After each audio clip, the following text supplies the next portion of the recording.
Well, good afternoon, sports fans. This is the latest flight of my second VAS Specter.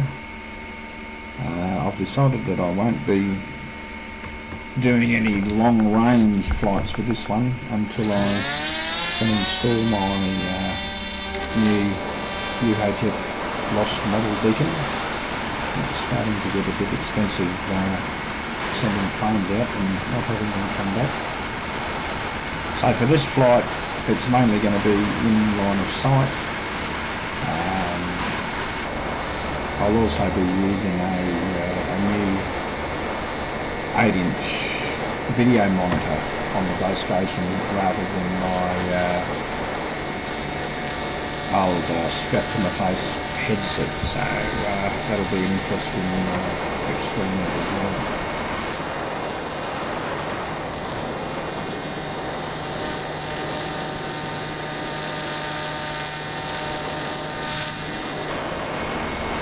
So, as usual, I fly out towards Mount Tennant just to get a bit of altitude, so I get up to about 250 metres and decide that I might have a go at practising flying it without the stabiliser on, because I don't know, I just feel that's something I should be doing, but I find it quite difficult. I tend to overcorrect, particularly when I'm climbing. So as you can see from this video, I'm trying to be gentle on the sticks, but I don't know whether it's a little bit of lag, but my main problem is I constantly put it up at too great an angle of climb, and it stalls and drops down.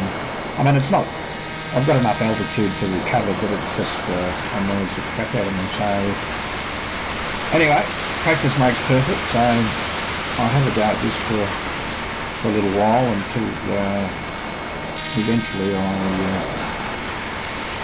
put her into, manage to put it into a spin, which is pretty hard to do with this model, and decide, well, that's enough for this session, and flip the stabiliser on and just have a nice level flight towards home for a little while.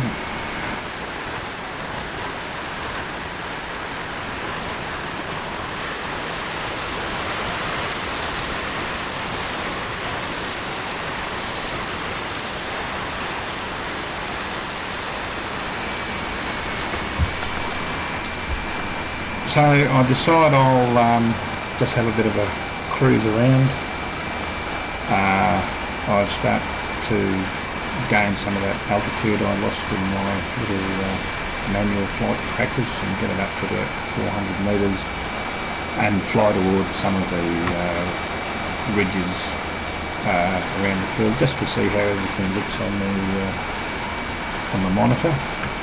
I'm not doing anything too challenging.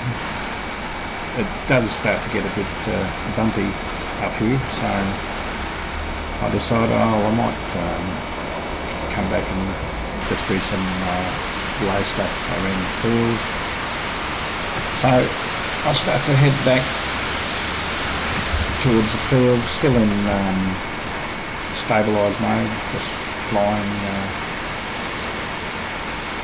towards the field, and as I said, keeping an eye on the monitor to see how things look. The video monitor actually gives quite good resolution. It's much better than the little video screen that's in my headset. But for some reason on the trip back,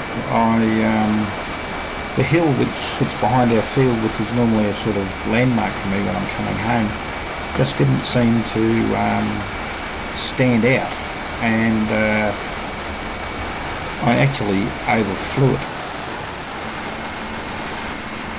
The on-screen display still showed me getting closer to home, but I didn't pay any attention to the direction arrow because normally when I'm doing this I'm in return to home mode, but because I was in manual mode, I just was a bit confused and just kept on flying until I saw the river and realised, well, there's something very odd here, and I wasn't actually sure where I was. I hadn't recognised that I was over the Farwood Bridge. I thought I was much further south. So while I was thinking about what to do about it, I started getting some video breakup, and that took all my attention. So almost simultaneously with the video starting to break up, the plane loses altitude and seems to turn for home. Now, I'm not really sure what happened here, whether or not I flicked it in to return to home or whether it went into fail-safe.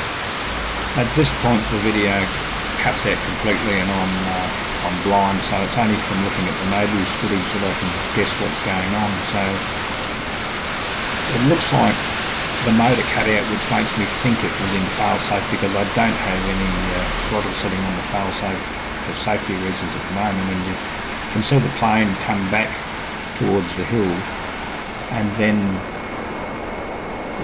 when it reaches the crest, the motor kicks back in and it continues to fly.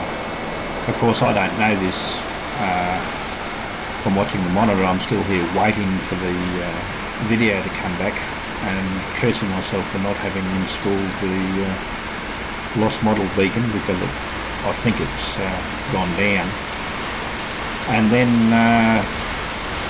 the video does come back again, and I see I'm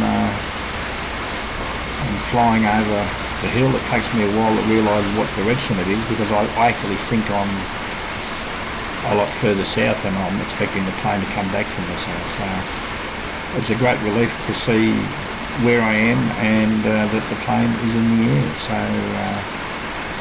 naturally the first thing I do is get it down on the ground as quickly as possible and let my heart rate calm down a bit.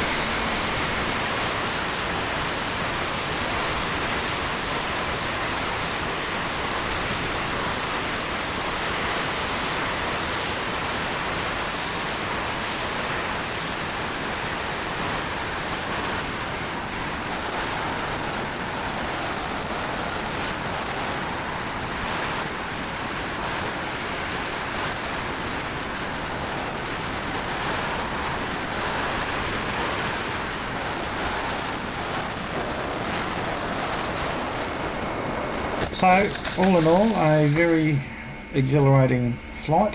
It's never a dull moment with this FPV business.